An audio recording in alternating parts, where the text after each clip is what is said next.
Gente, então a partir desse momento nós estamos gravando. A gente vai dar continuidade no conteúdo. Eu não sei se vocês estão percebendo, mas não necessariamente apareça um conteúdo chamado regime político. Não sei se vocês tiveram essa preocupação e essa curiosidade de observar isso dentro da,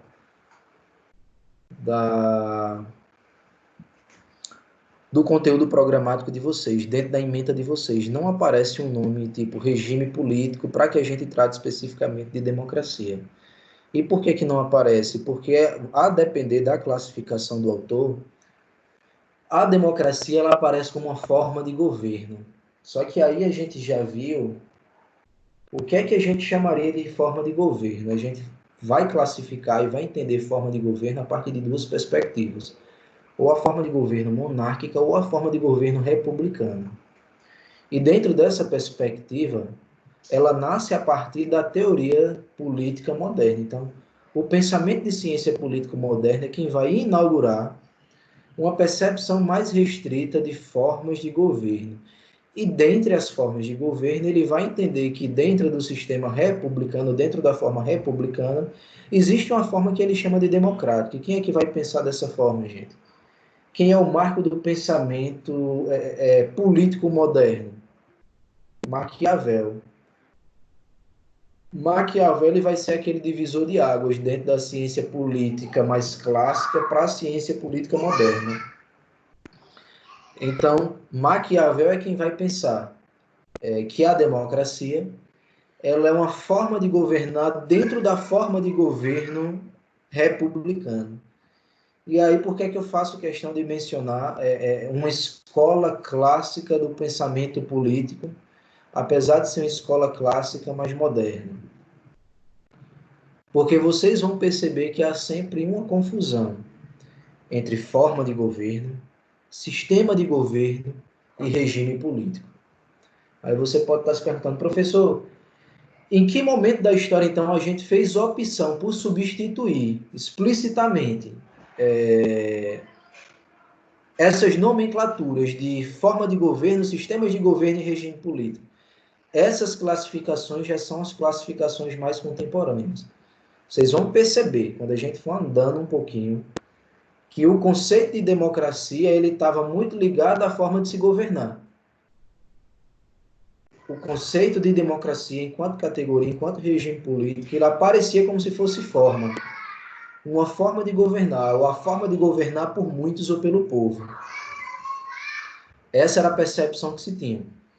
Eu não sei se vocês já tiveram a oportunidade de ler algo, de ver algo sobre democracia. Mas a percepção geral que a gente tem de democracia é que é um governo de muitos, é o governo do povo para o povo. É assim que se afirma. Então, nunca se viu democracia como um regime político, se via democracia como uma forma de governo. E por que se via democracia como uma forma de governo? Porque se via democracia a partir da participação do povo, e não da participação de governantes como titulares da tomada de poder político. Essa era a preocupação inicial. Então, eu pensei muito em trazer isso para vocês, porque eu entendo que é o ponto de partida para que vocês entendam não só o regime político que estão inseridos assim a maioria das nações no mundo, mas que vocês entendam qual o paradigma hoje. Não tem como a gente pensar um regime político fora do pensamento democrático. A gente não tem como hoje pensar o que é regime político fora do que é democracia. Vocês vão perceber isso quando a gente estiver observando justamente o conceito tricotômico de democracia de Scott Menuol, Aníbal Pérez Linhares e o Brinks. Eles vão pensar a democracia sobre a seguinte perspectiva: ou você tem uma democracia enquanto regime político, ou você não tem uma democracia enquanto regime político. Ou na pior, ou na melhor das hipóteses, ou você tem uma democracia, ou você não tem uma democracia, ou você tem uma semidemocracia. Você tem um governo que não é um governo autoritário, que não é um regime, você tem um regime que não é um regime autoritário, mas também não é uma democracia. Ele tem um ambiente favorável, preparado para uma transição para um regime democrático. Vocês vão perceber isso. Não sei se dá mais ou menos para entender. Então, minha provocação para vocês inicial é: o que é democracia? O que é democracia? Porque, comumente, quando a gente vai fazer uma leitura do pensamento histórico, vai se apresentar a democracia não como regime político, vai se apresentar a democracia como uma forma de se governar. Não sei se vocês já tiveram essa impressão, ou se só eu tive essa impressão a fazer uma leitura da teoria clássica da ciência política. E aí é uma pergunta e eu espero uma resposta. Que concepção é que vocês têm de democracia? O que é que vocês entendem por democracia?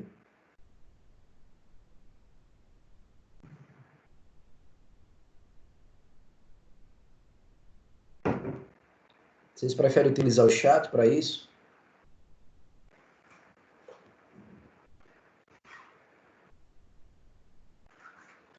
Alguém quer se habilitar? Eu vou continuar então. Então, o que é que a gente vai ter? Nós vamos ter duas escolas de pensamento. Uma escola tradicional que vai se subdividir em três escolas. Uma escola que a gente chama de escola aristotélica, uma escola romana medieval e uma escola moderna. A gente vai ter essas três escolas do pensamento da democracia, ou que pensam o que é democracia, e a gente vai ter uma escola de pensamento da democracia de uma perspectiva mais contemporânea. Então, o que é que a gente vai apontar para vocês? O percurso histórico do pensamento democrático. O que é que se entende por democracia nessa perspectiva dessas três escolas? De uma perspectiva mais histórica. E o que é que se entende por democracia na perspectiva da escola contemporânea? E aí a gente vai ter uma infinidade de autores. A gente vai ter uma infinidade de autores mesmo, gente. A gente não vai ter um nem dois, não. A gente vai ter muitos autores. Pensando o que é democracia na perspectiva contemporânea. Só que aí eu escolhi a soma dos conceitos de democracia processual ou procedimental na perspectiva desses três autores aí, que escreveram uma obra junto, um artigo junto, que é Modelos de Democracia em 36 países, ou Modelos de Democracia na América Latina, ou Classificando Regimes Políticos na América Latina. Então a gente vai tentar olhar quais são, ou qual o conceito, qual a perspectiva de democracia que esses autores têm dentro do pensamento democrático processual. A gente vai ter escolas de pensamento contemporâneo processual, dentro de uma perspectiva mínima, submínima, mas a gente vai ter gente pensando o pensamento democrático processual de uma forma mais agregada, colocando mais critérios. E dentre eles se colocam esses autores. Então, eu achei interessante a gente trazer eles e eu vou estar disponibilizando para vocês não apenas o slide, mas eu também vou estar disponibilizando para vocês o artigo desses professores. É um artigo único. Aqui eu coloquei uma citação que ficou bastante conhecida como de Abraham Lincoln. Mas há quem conteste, há quem diga que não é do Lincoln, é do Griffin. Vocês vão pegar essa contestação de um governo pelo povo e para o povo na obra do professor Norberto Bobbio. Norberto Bobbio, justo filósofo, ele tem um dicionário de política, onde ele vai tentar conceituar a democracia. E uma das provocações que ele faz é justamente essa, que atribui-se essa frase governo do povo e para o povo, mas essa perspectiva de um governo pelo povo e para o povo, a quem muitos atribuem a Lincoln, não é de Lincoln, é de Griffith. Depois eu vou trazer essa nota para vocês e vou encaminhar esses comentários. Mas, via de regra, no básico, o que é que se coloca dentro do pensamento geral? Que democracia é isso, é um governo pelo povo e para o povo. Vocês já escutaram essa frase, ou já viram ela? O pessoal gosta muito de colocar na entrada das câmeras de vereadores, né? Aqui é a casa do povo. Não sei se vocês já viram isso. Lá na Câmara de Deputados é a casa do povo. Então a perspectiva democrática acaba sendo associada, em alguma medida, à ideia da soberania do parlamento. Se o parlamento representa o povo, então o parlamento seria o poder soberano. Era nessa perspectiva que pensava Jean-Jacques Rousseau. Rousseau ele tinha esse pensamento de que o parlamento ele via em substituição ou vinha como meio de contenção do poder absoluto do rei. Então, se ele vinha como meio de contenção ou de substituição do poder absoluto e irrestrito do rei, ele aparecia como um poder que vinha do povo. Se ele aparecia como um poder que vinha do povo, ele refletia justamente a perspectiva republicana, portanto, a perspectiva de um governo democrático. Porque, dentro dessa perspectiva parlamentar ou republicana, aparecia-se ali a figura do parlamento como poder soberano de representação popular. Então, se no parlamento existia a representação do povo, no parlamento residia inclusive a democracia. A gente vai ver essas distinções de democracia majoritária e democracia consensual na obra do professor chamado Aaron Liphart. O Liphart é quem vai pensar modelos de democracia, e ele vai pensar a democracia em uma perspectiva majoritária e a democracia em uma perspectiva republicana, ou consensual. Então, quando ele pensa a democracia, ele vai fazer esse mergulho justamente lá também em Rousseau. Rousseau é quem primeiro vai pensar a limitação do poder do soberano a partir do parlamento. Ele vai pensar nessa perspectiva e ele vai pensar justamente assim, que o parlamento ele é o substituto do poder do soberano, porque ele está legitimado pelo povo na condição de representante. Então, se o parlamento representa o povo, ele seria o governo pelo povo e para o povo. Então, desde a época de Rousseau, você já pensa a democracia, ou pensa o parlamento como poder soberano do povo, porque já se pensa aí um modelo de democracia representativa bem embrionário. Não sei se vocês estão acompanhando o meu raciocínio e se vocês estão acompanhando a perspectiva que eu estou colocando.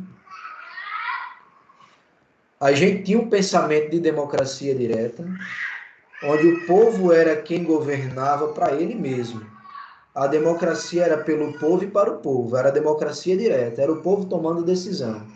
A gente vai ver isso na perspectiva aristotélica, que hoje está muito em voga e está sendo bastante resgatado. Resgatado na perspectiva de se destituir um pensamento de uma democracia representativa e se pensar em uma democracia a partir do próprio povo. Olha, a democracia institucional representativa é ruim, porque as instituições são corruptas e os partidos, assim como os políticos, são corruptos. E a instituição que seria soberana para se pensar a democracia de forma soberana seria o povo. E alguns grupos mais radicais vai colocar que seria o povo somado ainda ao poder militar. Então, a soma do povo mais os militares representaria o ideal de governo democrático aristotélico. É um resgate, na verdade. Seria a democracia ideal, porque é uma democracia direta, sem as instituições políticas corruptas intervindo. A gente vai ter a possibilidade de passar pelo pensamento clássico aristotélico, que vocês vão perceber que Aristóteles não via com bons olhos o governo democrático. Ele não via com bons olhos o governo do povo, porque ele chamava o povo de corrupto. O governo que seria ideal era o governo aristotélico, que seria o governo de uma classe qualificada. Vocês vão perceber ainda que Aristóteles vai colocar, o pensamento aristotélico vai trazer as formas puras e impuras. Então, nessa perspectiva, o que se apresentava como menos danoso era um governo de uma minoria qualificada. Era um governo de uma minoria qualificada e não de uma maioria não qualificada. Então, o que se tinha como perspectiva de democracia no pensamento aristotélico era que o povo era ruim porque era corrupto. Um governo a partir do povo era que seria ruim. Hoje se inverte o pensamento. O pessoal faz uma má compreensão do pensamento aristotélico e pensa justamente o contrário, que o governo do povo seria bom, mas seria o governo do povo bom se fosse a soberania, a soma do povo mais os militares. Esse é o pensamento que se tem disseminado hoje, dentro de uma perspectiva equivocada. Então, só para que vocês entendam, desde a antiguidade a gente já tinha um pensamento de que Democracia é o governo de muitos, ou democracia é o governo pelo povo e para o povo. Essa frase é uma frase mais nova, mas é uma frase que decorre do pensamento antigo clássico. Que democracia é uma forma de governo que reúne muitas pessoas. Vocês vão pegar em alguns manuais, o próprio professor Norberto Bobbio, ele tem uma obra chamada Democracia dos Antigos, em que ele vai trazer à tona que a democracia, dentro dessa perspectiva mais histórica, se apresentava, inclusive, como um modelo muito restritivo de participação popular. Naquela época, pensar a democracia não era pensar a democracia em um governo pelo povo e para o povo em sua totalidade. A democracia, naquele tempo, fazia restrição. A democracia, naquela época, era restrita a um grupo muito seleto. Então, se você tivesse condenação criminal, se você tivesse condenação política, na Grécia Antiga você não tinha a possibilidade de participar da tomada de decisões. Se você fosse estrangeiro, você também não tinha possibilidade de participação. Se você fosse mulher, também você não tinha possibilidade de participação. Se você fosse escravo, você não tinha possibilidade de participação. Então, o que se pensava como um modelo democrático de participação direta, na verdade, era um modelo excludente da maioria. Na verdade, o modelo democrático aristotélico era um modelo de aristocracia um pouco maior. Era uma aristocracia pensada em uma perspectiva um pouco mais alargada. É como se o modelo de democracia na Grécia Antiga pensasse uma qualificação um pouco mais extensa e não um grupo um pouco mais fechado e determinado. Então, é nessa perspectiva que se pensa a democracia. Democracia, antigamente, se pensava democracia na perspectiva de participação direta. Era o povo se reunindo e o povo tomando decisão. O povo se reunia periodicamente e o povo era o tomador de decisão direta.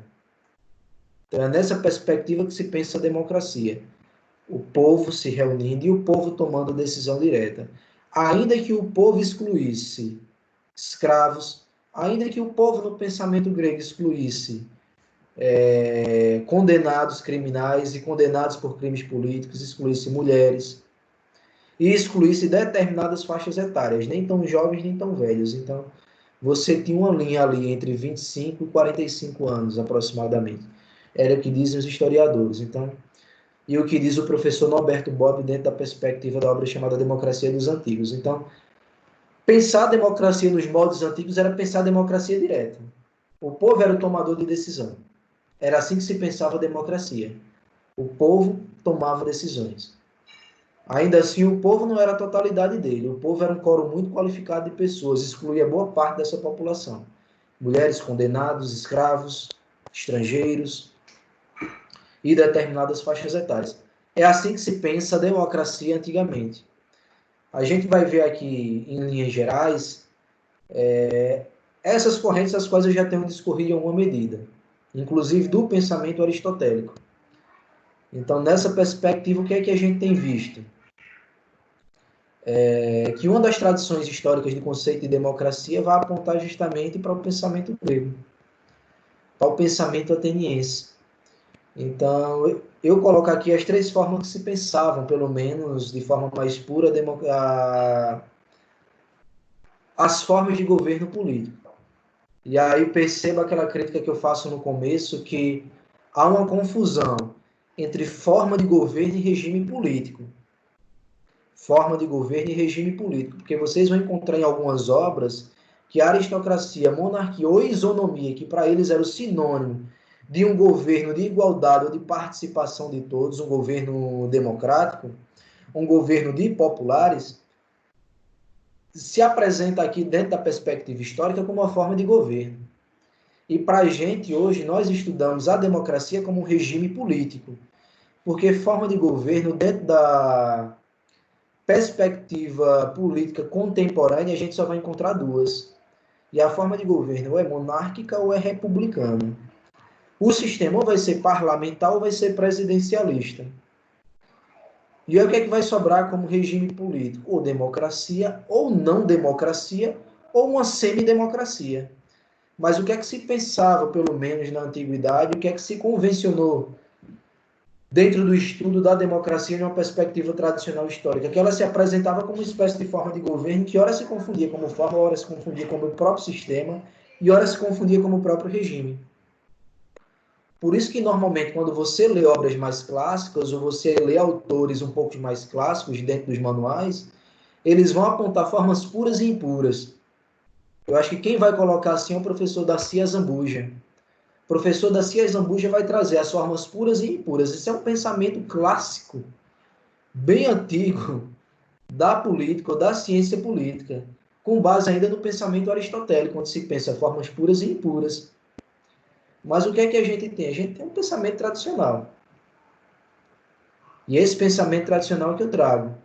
Que o que a gente hoje chama de regime político, dentro da concepção política tradicional, chamavam isso de forma de governo. Então, as formas de governo que se aceitavam eram aristocracia, ou monarquia, ou isonomia. Nessa perspectiva, o que é que se entendia por aristocracia? Um governo de poucos e um governo de qualificado. Na monarquia, você tinha um governo de um governo de concentração de poder absoluto. E na isonomia, você tinha um governo de igualdade ou de participação de todos, um governo popular, ou aquilo que eles vão chamar de governo democrático. Então, essas formas que se apresentam como os regimes, e aqui cabe uma aspa, os regimes da época, mas vocês vão encontrar que a ideia de regime era a mesma coisa de forma para eles. Para a gente, não. Hoje a gente entende o que é regime, o que é forma e o que é sistema. Então, nessa perspectiva, o que é que eu trago dentro do pensamento aristotélico? Essas três formas tradicionais que se desenhavam, apesar dele colocar 6 formas como puras e impuras. E aí não cabe digressões de maior profundidade, porque é só uma questão histórica. Mas o que é que eu quero que vocês assimilem? Essas são as formas mais puras ou aceitáveis. E dentre as formas mais puras, ou a forma mais pura e recomendável, o pensamento aristotélico adota a aristocracia. E dentro a forma menos pura que se condenava era o pensamento isonômico, ou o pensamento igualitário, ou o pensamento democrático, de um governo popular. Então, nessa perspectiva é que se pensa democracia, pelo menos antigamente. Deu para entender até aqui? Vocês querem fazer algum comentário?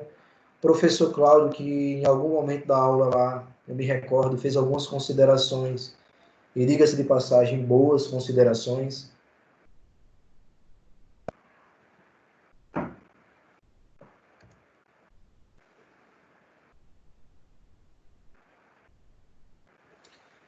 Alguma consideração até aqui, gente?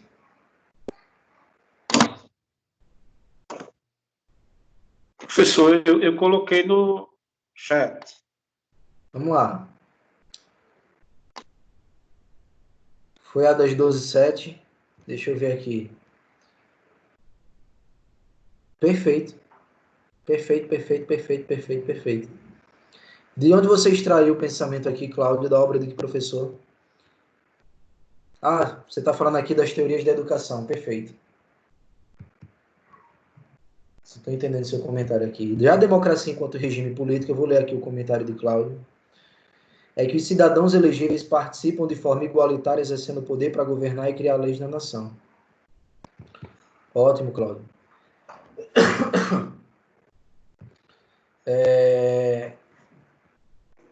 O comentário, o conceito de Cláudio de democracia é muito bom, porque ele vai apontar para uma condição essencial, a participação do povo, ou o povo como elemento de legitimação do regime. O povo como um elemento de legitimação do regime. E vocês vão ver que em todo tempo, quando a gente pensa em democracia, a gente não pode fugir desse pensamento de que o povo é parte do regime político. Não sei se vocês entenderam nessa perspectiva até aqui.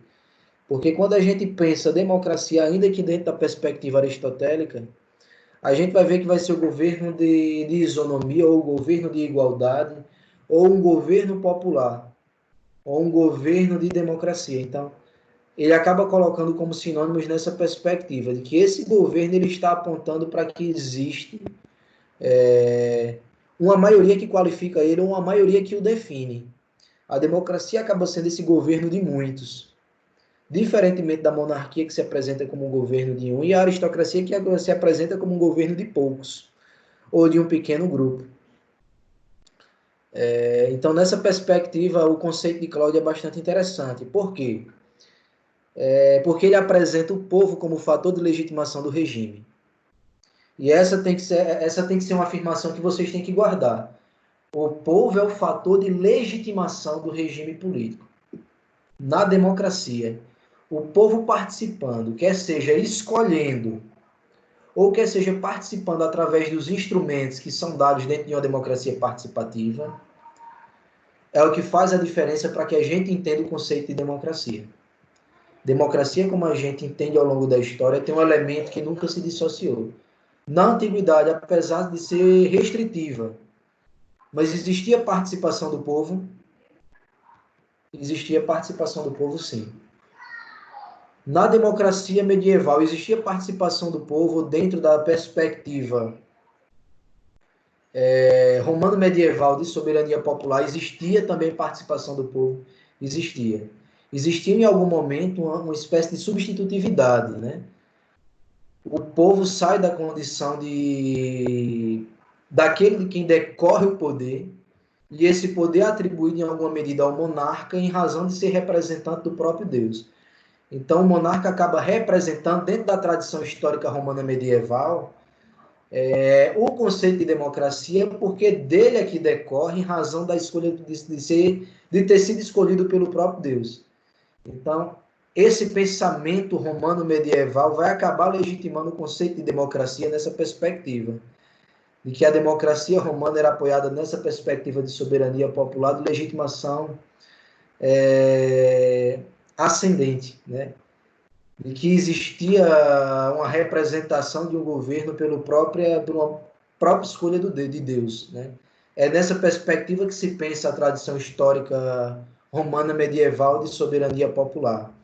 Perceba que em todo tempo, quando a gente pensa democracia, a gente sempre vai pensar nessa perspectiva, né? De um povo como detentor da soberania. E quando você pensa que um soberano, ou alguém que se atribui a soberania, está legitimado em razão da representação que se faz, é nessa perspectiva que se concebe democracia. Na perspectiva tradicional aristotélica, a gente vai pensar justamente o seguinte, que o povo representa diretamente. Dentro do pensamento romano, a gente já tem uma espécie de substituição. Você tem um monarca representando. Você já tem um monarca representando o povo. Você tem ele representando o povo, inclusive a partir da escolha do próprio Deus. E quando você já vem pensando na democracia numa perspectiva mais moderna, que quem traz essa perspectiva moderna é Maquiavel, você já vai ver a democracia sendo substituída em alguma medida por uma democracia não apenas numa perspectiva absoluta, mas Maquiavel, assim como Rousseau, já vai pensar o quê? Que a democracia ela estaria legitimada porque o povo está representado na figura do parlamento. Então perceba aqui que a gente tem uma espécie de democracia direta pelo povo ainda na perspectiva aristotélica. Você tem um deslocamento da representação do povo na figura do monarca, na perspectiva romana medieval, e você vai ter uma perspectiva moderna, um pouco mais próxima, de substituição da tradição do pensamento absoluto, deslocada agora para a representação do conceito de democracia na representação do parlamento. E por que eles pensam e olham assim? Porque eles vão ver o modelo de Westminster.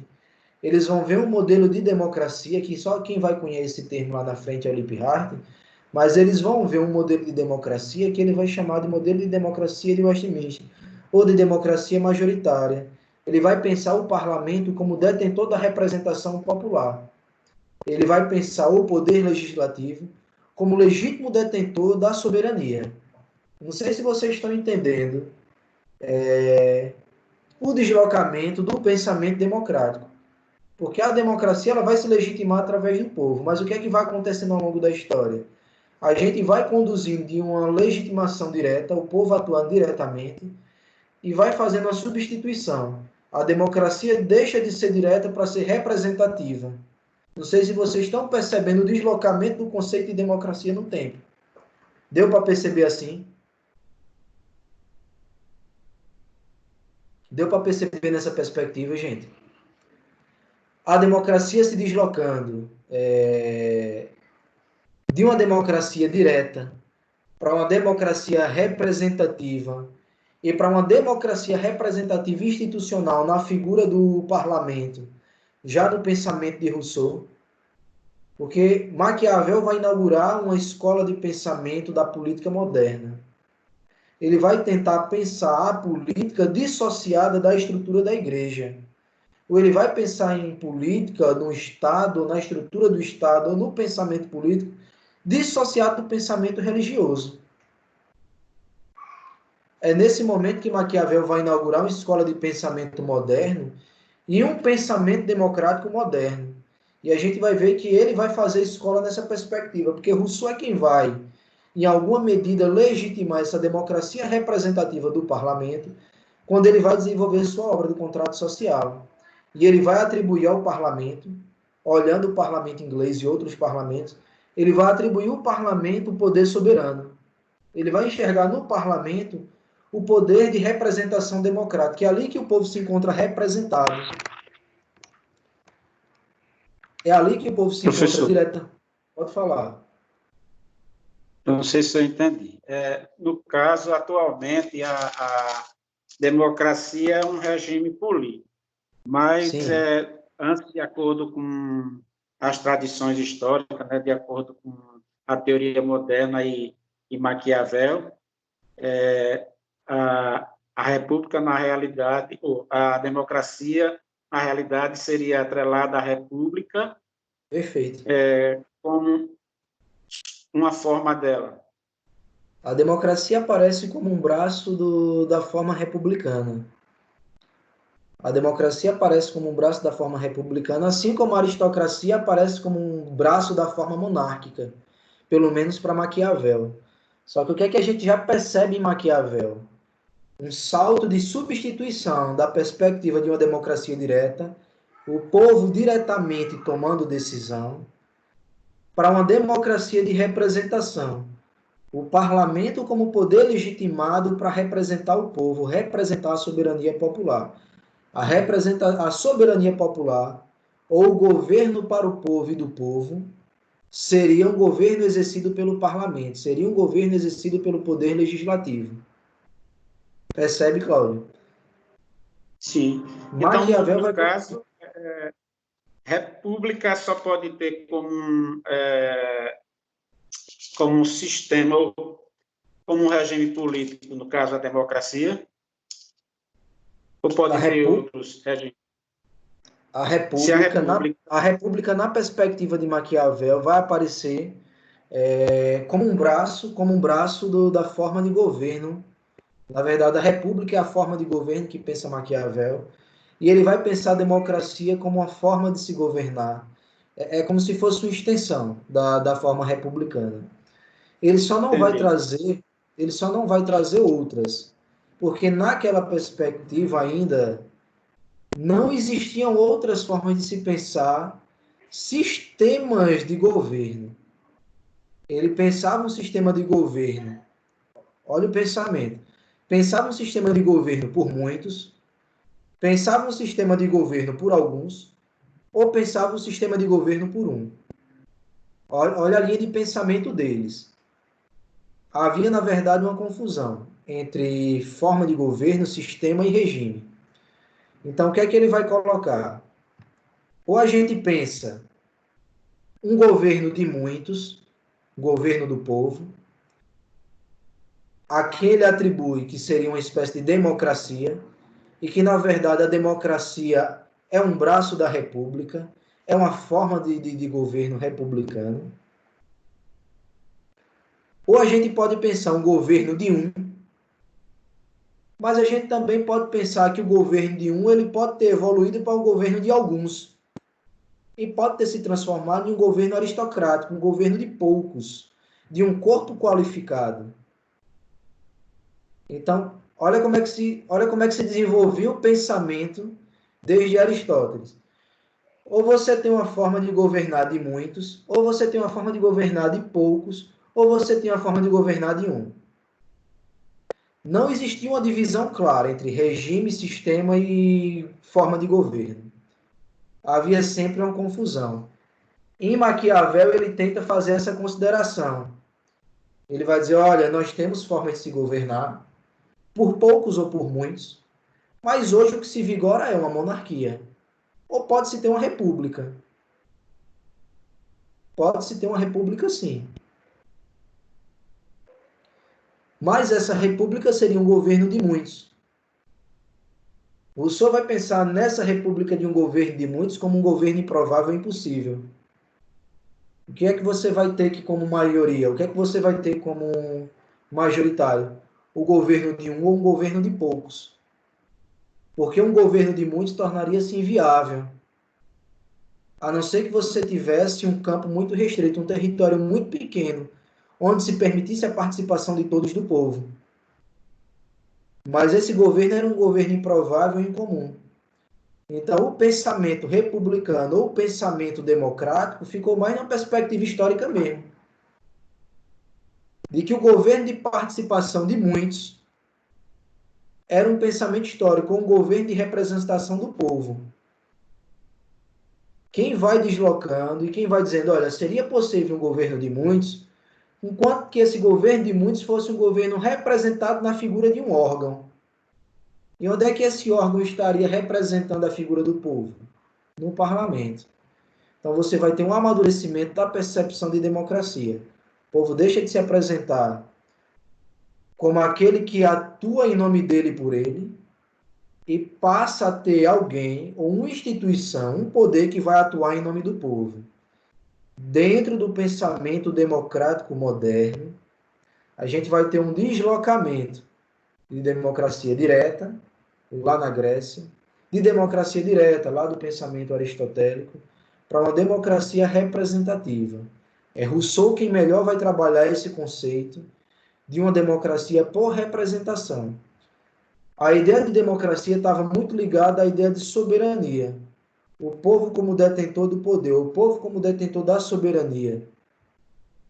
Então, se antigamente governar ou ter a forma de governo na mão de um representava a soberania, ou governar, ter o poder na mão de um pequeno grupo, a aristocracia, consistia em soberania, ou governar ou ter poder na mão de determinadas pessoas, ou na mão de muitas pessoas, consistia em um modelo democrático.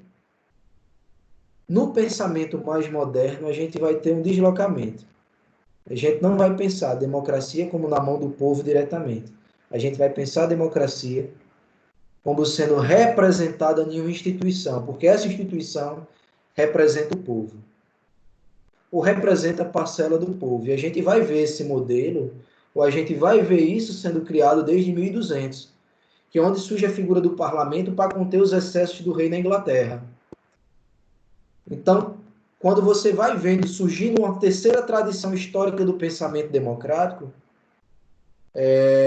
eles vão observando esses fatos da história e vão vendo, olha, dentro de algumas formas de se governar, eu percebo que o povo está representado e está representado na figura do parlamento.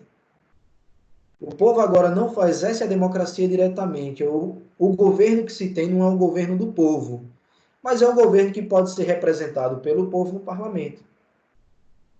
O que é interessante vocês ficarem dessas escolas? Que existe uma perspectiva de deslocamento. Você tem, originariamente, um governo direto, uma democracia direta, o povo tomando decisão. Você tem um conceito romano medieval de que o rei, em alguma medida, exercia democracia porque ele tinha sido escolhido por Deus e estava, dessa forma, legitimado pelo povo e pela religião. Entenda a democracia nessa perspectiva. E você vai ter um pensamento mais moderno, onde se entende democracia a partir da forma republicana, ou dos pilares republicanos de participação do governo de muitos, ou de alguns. Na forma republicana existia mais de um tomando decisão. Na forma republicana, a coisa pública ia desembocar em um governo de mais de um. É assim que Maquiavel vai entender o conceito de democracia, como um braço do pensamento republicano. Então, nessa perspectiva é que ele vai entender, ou pelo menos Rousseau lá na frente vai entender que o legislativo, enquanto poder de representação do povo, representa a soberania e, portanto, representa a ideia de democracia. A democracia está representada na figura do parlamento porque o parlamento representa o povo. Perceba qual é o elemento de legitimação do parlamento, o povo. E aí eu volto para o conceito do nosso amigo aqui, o professor Cláudio. Democracia é um regime político em que os cidadãos elegíveis participam de uma forma igualitária. Veja aqui qual é a legitimação maior, a participação do povo. O povo aparece como fator de legitimação. O povo aparece como fator que traz aquilo que é necessário para que a gente entenda a perspectiva democrática, ainda que de forma representativa, dentro da escola tradicional moderna. Deu para entender assim?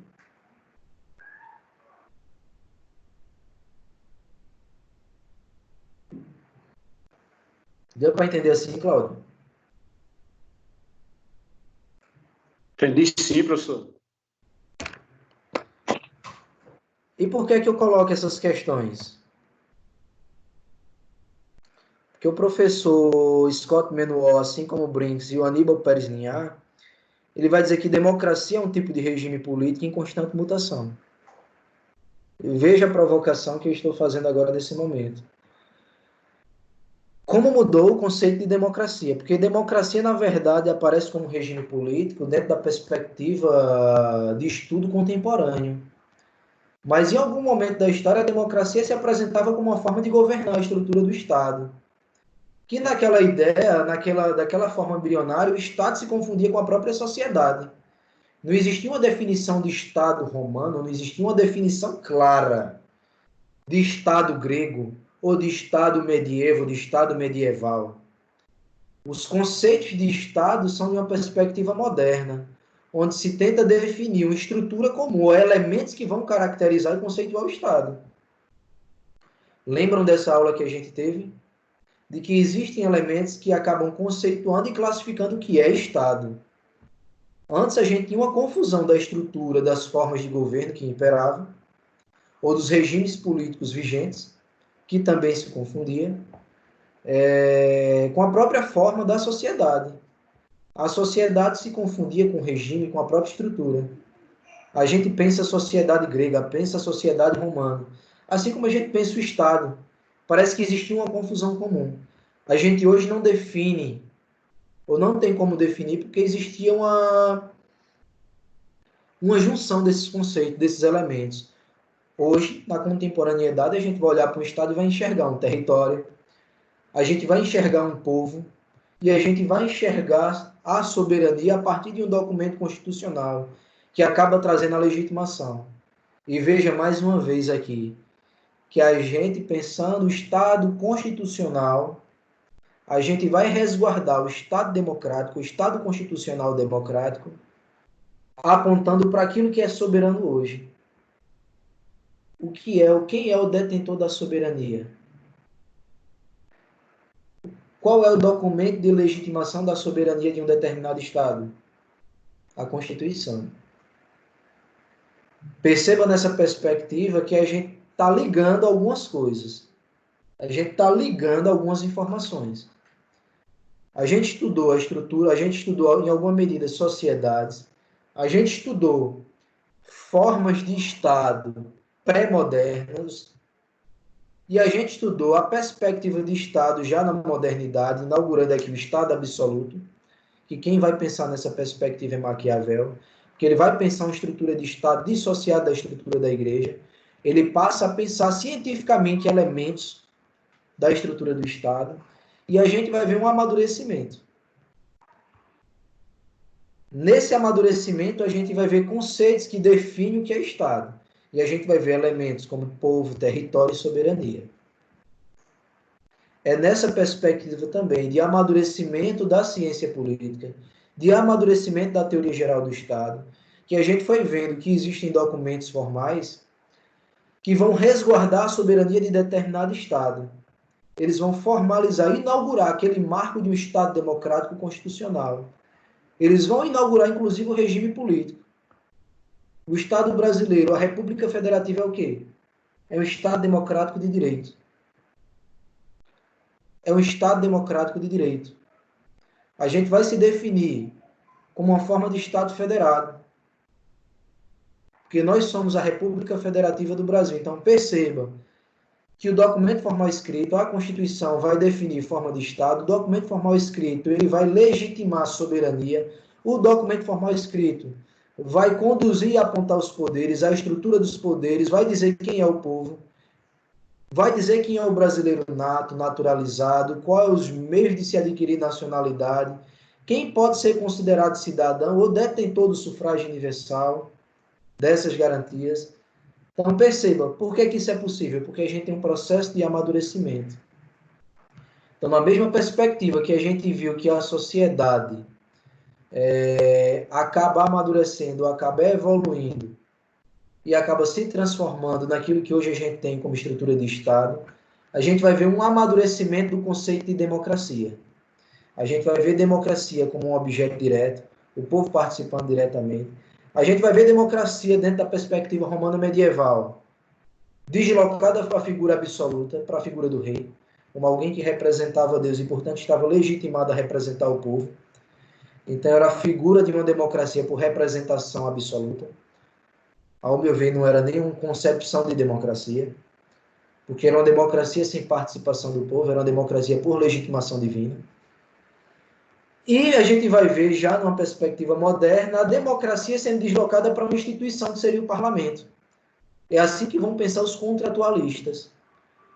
Que o povo está representado ou legitimado no conceito democrático a partir do parlamento. O parlamento, enquanto instituição de representação popular, deveria e poderia ser soberano, porque representava o povo, portanto, tinha princípios republicanos, portanto, era uma democracia. Nessa perspectiva. Como ele representava o povo, existia uma democracia por representação. Por que eu estou fazendo essa digressão mais uma vez e estou fazendo essa linha do tempo? Porque vocês estão vendo a mutação do conceito de democracia no tempo. Viram nas escolas essa mutação. Direta, representativa por a figura de um, ou representativa na figura de uma instituição. E os professores vão enxergar justamente isso, o Menuol Brinks e o Pérez Linhares. Que o conceito de democracia ele mudou no tempo. E ele muda no tempo porque a gente tem mutações da própria sociedade. A gente tem uma evolução do quadro social, cultural, histórico. A gente tem evolução do conceito não só de democracia, mas a gente tem uma evolução do próprio conceito de Estado. A estrutura do Estado está mudando. Os conceitos, as ideias que são agregadas, a perspectiva daquilo que é povo. Então, essa estrutura está em constante mutação. E ela está em mutação em razão da sociedade mudar. Então, nessa perspectiva, ele vai colocar, olha, os regimes vão mudar, ou o conceito de democracia vai mudar, porque a gente vai ter necessidade de readequá-lo ao tempo. Então, o tempo é um fator de mudança do conceito de democracia. Não sei se dá para entender nessa perspectiva. O tempo aparece como um fator de mudança do conceito de democracia. Assim como a gente vai entender o direito na perspectiva antiga, medieval, moderna ou pós-moderna, a gente vai entender democracia olhando ela numa perspectiva histórico-linear, olhando ela no tempo, como um conceito que mudou bastante em razão da mudança que houve na sociedade. Dá para entender nessa perspectiva? Conceito de democracia, ou regime político-democracia, ele foi conceituado de formas diferentes, porque houve uma mudança no tempo e no espaço. Dá para entender assim, gente? Tá sim, professor. Fazendo mais uma provocação. Então, o que é que vocês entendem por democracia até agora? Pode abrir o microfone, quem quiser.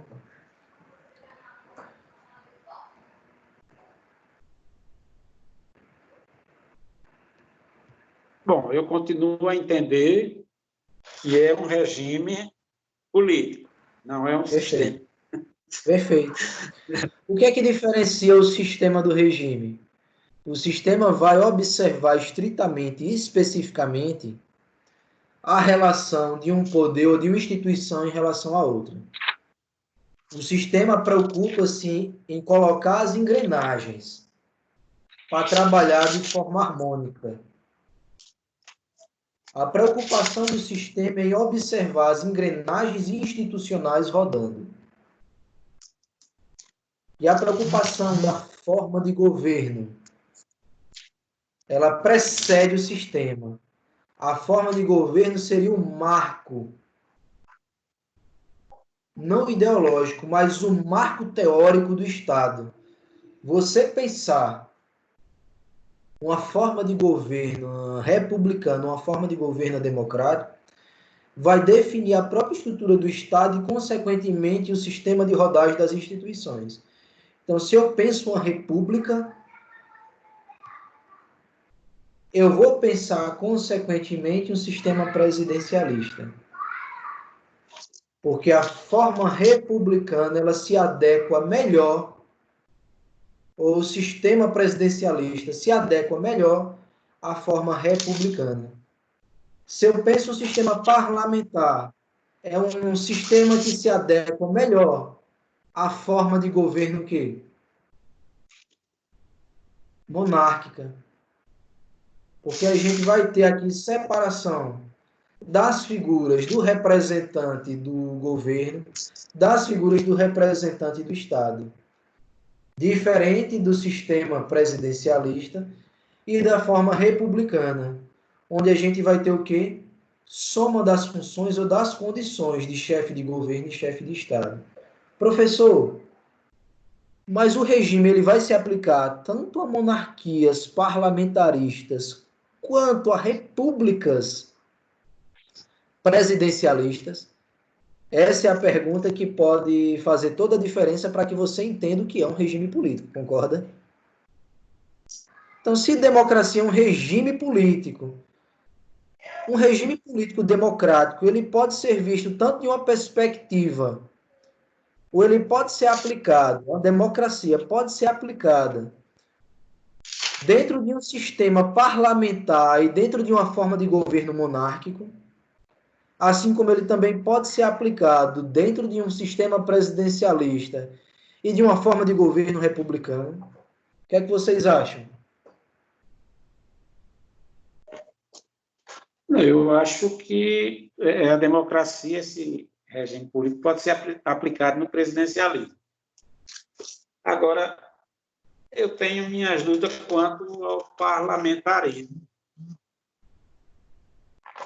Deixa eu fazer uma provocação. No parlamentarismo, os representantes do parlamento, eles são eleitos pelo voto direto, secreto, periódico e universal. Tem-se eleições para o parlamento britânico periodicamente.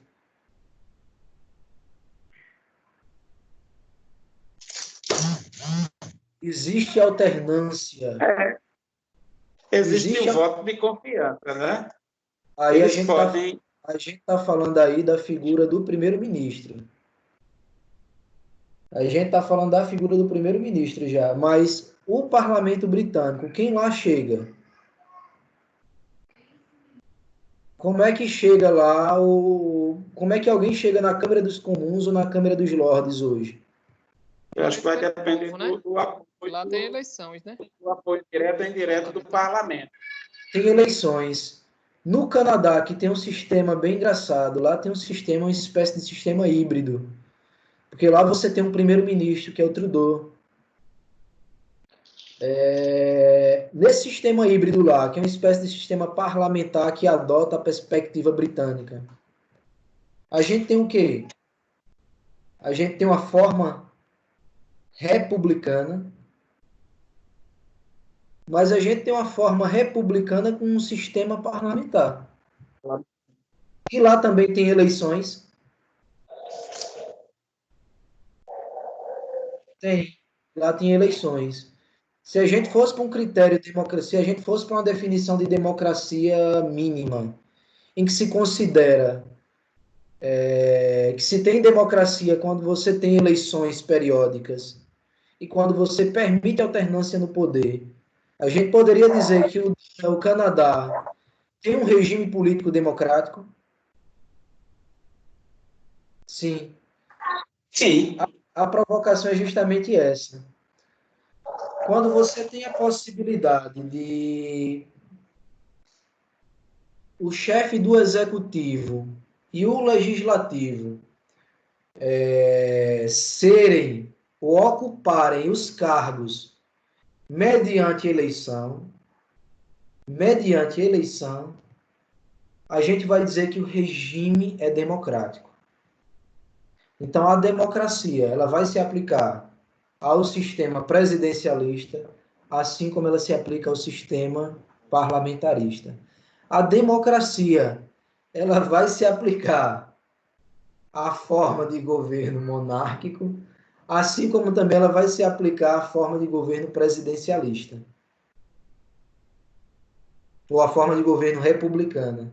Porque apesar da gente não ter alternância da figura do representante de Estado na forma de governo ou na forma de governo monárquica, a gente tem alternância do representante para o governo interno. A gente tem alternância do governo da figura do primeiro-ministro.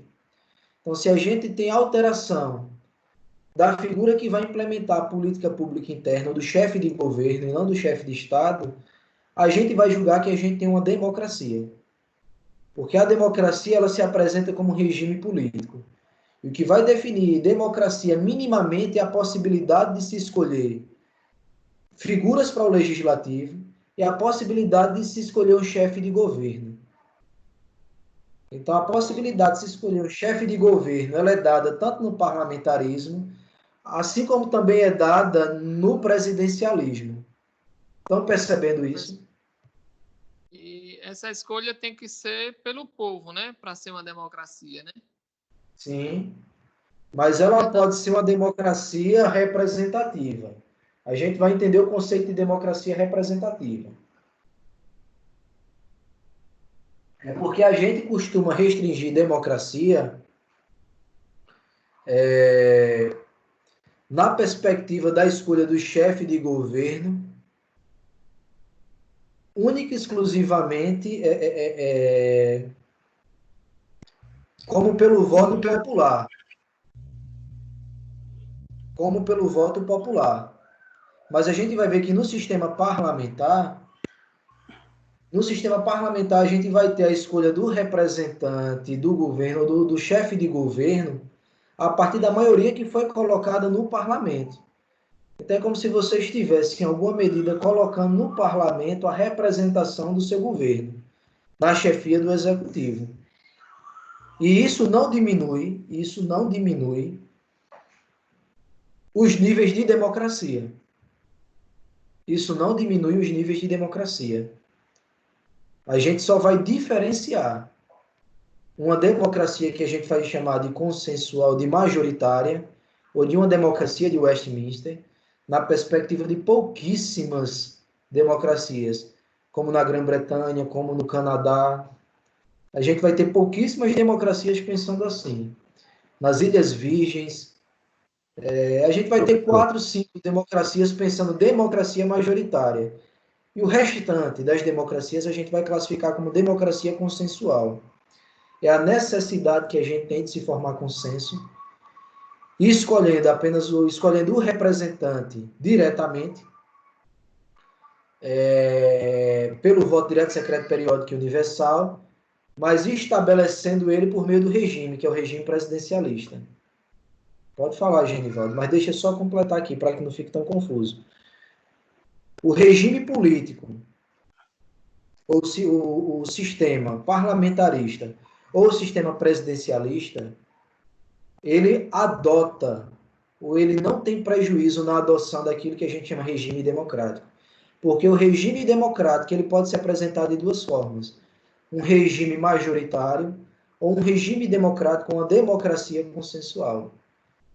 Esses conceitos de democracia majoritária e democracia consensual, quem vai colocar é o professor Liphart. Então, a democracia ela pode ser apresentada de forma majoritária dentro do parlamentarismo e pode ser apresentada de forma consensual no presidencialismo. Ele vai chamar de majoritário porque a gente vai ter um governo sem grandes dificuldades para o consenso e sem grandes dificuldades para implementar a política a nível interno, porque o primeiro-ministro ele decorre do parlamento.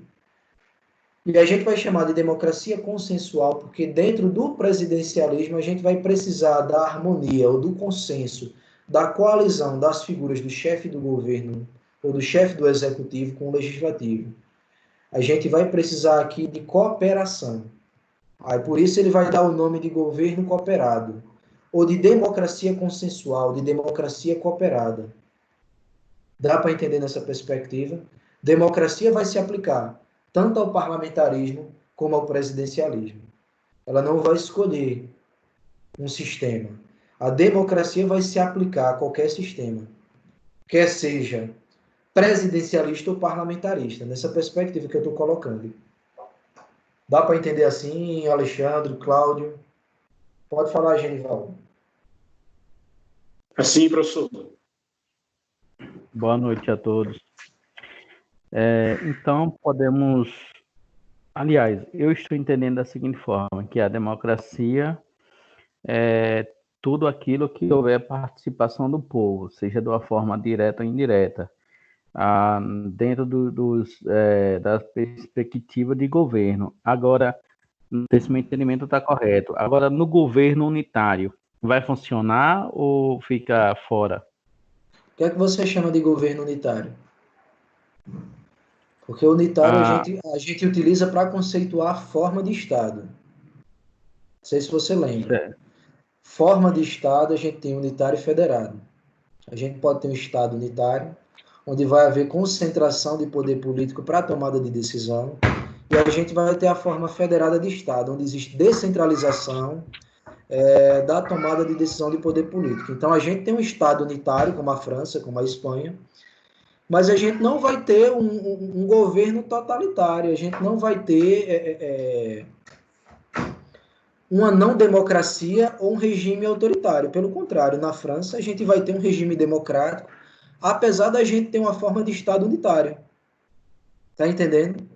A gente passeou por muitos conceitos e por muitas categorias que faz com que a gente tente fazer uma combinação. Professor, é possível ter democracia dentro de um Estado unitário? Vai depender do Estado unitário. A China é um Estado unitário. Você enxerga ela como uma democracia? Certo. A Coreia do Norte é um Estado unitário. Você enxerga ela como uma democracia? Eu não. Nem eu tampouco, e nem os índices oficiais de classificação do que seria democracia, não democracia ou semidemocracia. Porque a gente vai entender, hoje, a gente andou tanto na concepção de regime político que só há de se admitir duas ou três coisas. Um conceito dicotômico, ou regime político é democracia, ou não é democracia. E dentro da perspectiva tricotômica, ou regime político é democracia, ou é uma semidemocracia. Está caminhando, mas ainda não é uma democracia consolidada. Ou não é democracia. Então, a gente vai ter duas escolas do pensamento de regime político. Uma escola contemporânea, que a gente vai chamar escola dicotômica. Ou você tem democracia, ou você não tem democracia.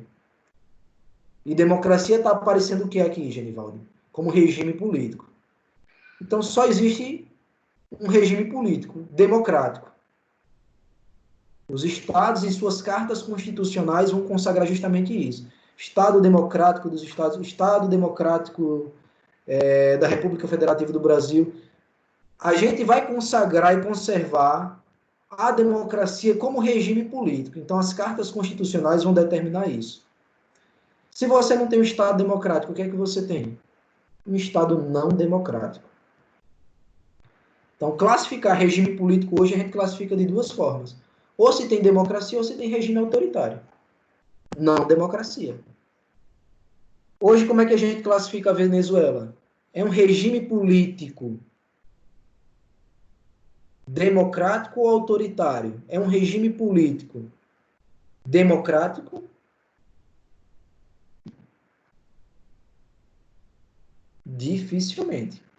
Dificilmente a gente vai conseguir enxergar um regime democrático dentro da Venezuela. Dificilmente a gente vai conseguir enxergar um regime democrático em Cuba.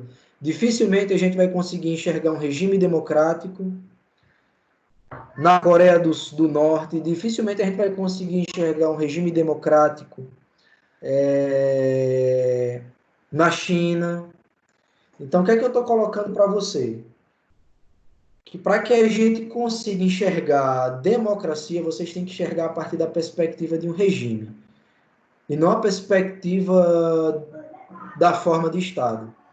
A gente pode ter uma forma de Estado federado, como o Brasil, e a gente adota o sistema democrático, o regime democrático. A gente pode ter um Estado unitário, como é o Estado da França, da Espanha, e a gente ali tem também um regime democrático. Então, a democracia, o regime democrático, não guarda relação direta com a forma de Estado. Dá para entender nessa perspectiva, Genivaldo? Sim, dá sim. Por quê? Porque regime político é um conceito diferente de forma de Estado. Regime político é um conceito diferente de sistema de governo. O que é o sistema de governo? A gente vai ter dois. Ou o sistema parlamentar, ou semi-parlamentar, ou a gente tem o sistema presidencialista, ou semi-presidencialista, semi-parlamentar, ou um sistema híbrido. Em Portugal, a gente vai ter essa confusão de um semi-presidencialismo. A gente vai ter uma confusão de semi-parlamentarismo no Canadá. Então, a gente não vai ter sistema parlamentar puro, ou não vai ter presidencialismo puro, ou ter o presidencialismo híbrido. A gente vai ter vários conceitos para o quê, gente? Sistema de governo. E o sistema de governo é o quê? É a relação de um poder com o outro. A gente está olhando para quem quando a gente pensa em sistema de governo? A gente está olhando para a relação executivo-legislativo. Lembram disso? A gente está olhando para a relação executivo-legislativo, quando a gente olha para o sistema de governo. Quando a gente olha para o conceito democracia, o que é que a gente está olhando? A gente está olhando para o regime político que define o regime político que vai definir a participação do povo. Tá ficando claro aí agora? Tá ficando claro? Que à medida que a gente vai conversando, vocês vão perguntando, a gente vai amadurecendo. Ô, professor, Hélio. Pode falar. Professor? Pode falar. Um exemplo, se em nosso país o cargo de presidente fosse um cargo hereditário, mas mesmo assim continuasse a votação para senadores, deputados federais, estadual, governadores, prefeitos, poderia-se dizer que ainda era uma democracia? Veja só, vocês vão ver agora no segundo momento da aula que o professor Scott Manuel, o Aníbal Pérez Linhares e o professor Briggs, eles colocam que para que a gente tenha uma democracia, o critério de escolha para o executivo e o critério de escolha para o legislativo tem que ser as eleições. Então, assim, o critério mínimo para que você tenha uma democracia é que o chefe do executivo e os representantes do legislativo ocupem o cargo mediante eleições. Então, se a gente vai suprimir o cargo de chefe de governo, dizendo que agora ele passa a ser hereditário, a gente vai estar rompendo com o primeiro critério para o conceito de democracia. A gente só pode ter democracia se a gente tem executivo e legislativo vindo do sufrágio, ou sendo escolhido mediante eleições. Dá para entender, José Hélio? Se existir eleições para a escolha do executivo e a escolha do legislativo, a gente tem democracia no critério mínimo. No critério mínimo. Professor, e por que para o Poder Judiciário não se preocupa em ter eleições? Eu posso até entrar nesse assunto. E posso até colocar ele. Mas eu dei a deixa para vocês quando a gente estava falando de formas de Estado, e eu sugeri os federalistas para vocês. E dentre os artigos dos federalistas que eu sugeri, a gente acabou sugerindo ali, acho que 38 e alguns outros artigos que tratavam da figura do Poder Judiciário. E dentro do desenho das instituições que foram pensadas ali pelos federalistas, eles entenderam que o Judiciário ele não poderia ser eleito. Por quê? O processo eleitoral, ele carrega a representação da maioria. Entenda isso. O processo eleitoral carrega a representação da maioria. Então, essa maioria ocupa espaço e lugar no executivo e no legislativo. Então, comumente, quando alguém é eleito para presidente da República, comumente, o seu partido também leva uma parcela considerável também das cadeiras dentro do poder legislativo. Imagine que houvesse o quê? Eleições também para o judiciário. O que é que aconteceria nessa situação? Nós teríamos aí legislativo, judiciário e executivo representando uma maioria do povo. Quem é que estaria contendo os excessos do poder executivo? Já que o judiciário foi eleito pela maioria, já que o judiciário, inclusive, foi eleito conforme a maioria que também elegeu o presidente e elegeu os representantes do Congresso. Então, dentro do desenho madisoniano, o judiciário não entra como um poder que vai chegar ao exercício das funções pelo voto, porque ele aparece para conter os excessos da maioria, porque senão nós estaríamos tendenciosos ou fortemente levados a ter uma tirania da maioria. Se eu tenho um presidente que foi eleito pela maioria, se eu tenho um parlamento que foi eleito pela maioria e um judiciário que foi eleito pela maioria, eu posso instalar agora uma tirania da maioria. Eu posso, enquanto presidente da República, pensar na alteração do texto da Constituição e perpetuar-me como poder. Eu vou ficar perpetuamente no poder. Eu vou ficar indefinidamente no poder. E por que eu vou ficar indefinidamente no poder? Porque não vai ter judiciário que me contenha, porque o judiciário também está com a maioria que nos elegeu. Então, o judiciário aparece como aquele órgão que vai ter a última palavra na guarda da Constituição. E por que da Constituição? Porque a Constituição vai resguardar aquilo que a gente chama de soberania popular. E aí veja mais uma vez, o deslocamento do conceito de soberania. O que é que era soberano lá em Aristóteles? O povo. O que é que passa a ser soberano dentro de um governo medieval, numa perspectiva romano-medieval?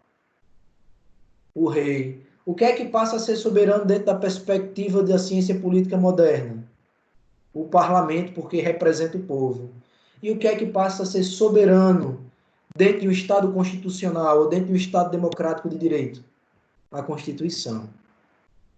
E aí, dentro do desenho de Madison, aparece o que, gente? O judiciário independente. O judiciário sendo escolhido não pelo voto da maioria, mas tendo garantias que possa desenvolver e conter os excessos sem sofrer nenhum tipo de retaliação política. Dá para entender por que a gente tem um judiciário que não é eleito e é vitalício. Dá para entender a garantia da vitaliciedade dos cargos dos magistrados. Dá para entender por que magistrado tem inamovibilidade, irredutibilidade de subsídios. O magistrado ele tem que ter independência para atuação. Ele não pode ter medo de conter os excessos do chefe do executivo. E o judiciário só atua assim em democracia. O judiciário só atua assim dentro de um regime democrático. Por que eu estou colocando isso, José Hélio? Por que eu estou colocando isso, Genival, Ninha, Cláudio, Rita, Jennifer, Karen, Alexandre, Lisiane, pelo menos são os que estão aqui na minha tela. Isso faz com que vocês compreendam como é que funciona uma democracia. Então, se a gente tivesse um presidente ininterruptamente no poder, nós não teríamos um regime político democrático. Nós não teríamos base republicana, nós não teríamos um presidencialismo que decorre do republicanismo. Nós teríamos o quê, gente?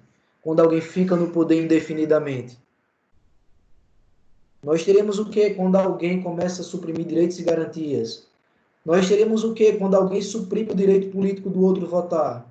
Nós teríamos um regime autoritário, nós teríamos uma não democracia. Então, pensar em regime político democrático e pensar no antônimo da democracia é você pensar na não democracia. Então, regime político só existe um, democracia. Ou não democracia. Estão entendendo essa perspectiva? Ou você tem democracia, ou você não tem democracia. Você vai ter um regime autoritário, você vai ter um regime ditatorial. Na pior das hipóteses, a gente vai ver a história se reescrevendo novamente. A gente pode ver um regime totalitário sendo instalado. Mas democracia é isso. Democracia pressupõe a eleição do chefe do executivo e do legislativo e dos representantes do legislativo de forma primária. De forma primária. Dá para entender assim, gente? Vocês estão me vendo bem? Eu estou vendo, professor. Estou vendo o senhor, estou vendo o slide. Ótimo. Sinal, então. Vocês estão vendo que página aí do slide? Professor. Pode falar. Richelle aqui está sem microfone e ela fez uma pergunta. Seria Estou ouvindo muito pouco. A Richelle está no chat. Ela está sem microfone. Ela fez uma pergunta. Dá para ouvir? Dá para ver agora. Seria o mesmo que ditadura? Sim. Em algum momento da história, se você não teve um regime político democrático, você pode ter tido um regime ditatorial, você pode ter tido um regime autoritário. Na pior das hipóteses, na pior das configurações, a gente pode ter tido um regime totalitário. Mas totalitarismo, a gente aprendeu que só existiram algumas facetas de totalitarismo. Totalitarismo em uma perspectiva fascista, nazista ou comunista. Ou leninista, na verdade, na perspectiva de Lenin, Stalin, ou na perspectiva do Hitler. Regimes totalitários, porque a gente vai classificar isso, essas perspectivas, a partir daqueles critérios que a gente já definiu. Ideologia, política de medo e terror, cooptação das forças policiais para a imposição dessa política de terror. Então, assim, pensar hoje em democracia é isso. É você ter especificamente e unicamente alternância de poder. Se não existe alternância de poder, você tem um regime autoritário, que pode ser uma ditadura, e na pior das hipóteses pode ser um regime totalitário, de perspectiva fascista, nazista ou stalinista. Ok? Não sei se eu me fiz entender, Richelle. Manda aí no chat um oi, um ok.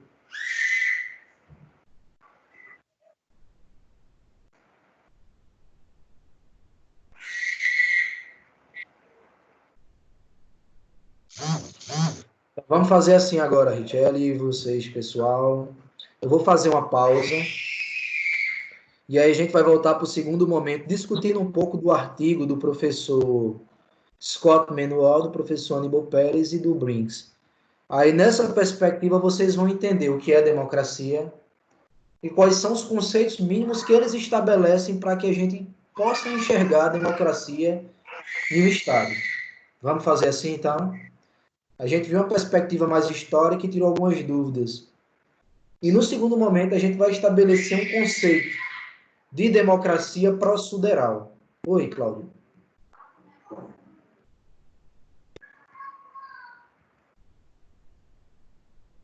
Pode ser?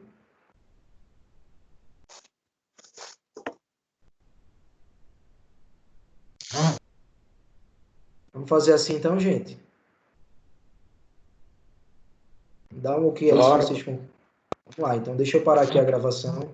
Ok. Ok. E 5 minutinhos, vocês vão ao banheiro, tomam água e retornam para a gente continuar, beleza?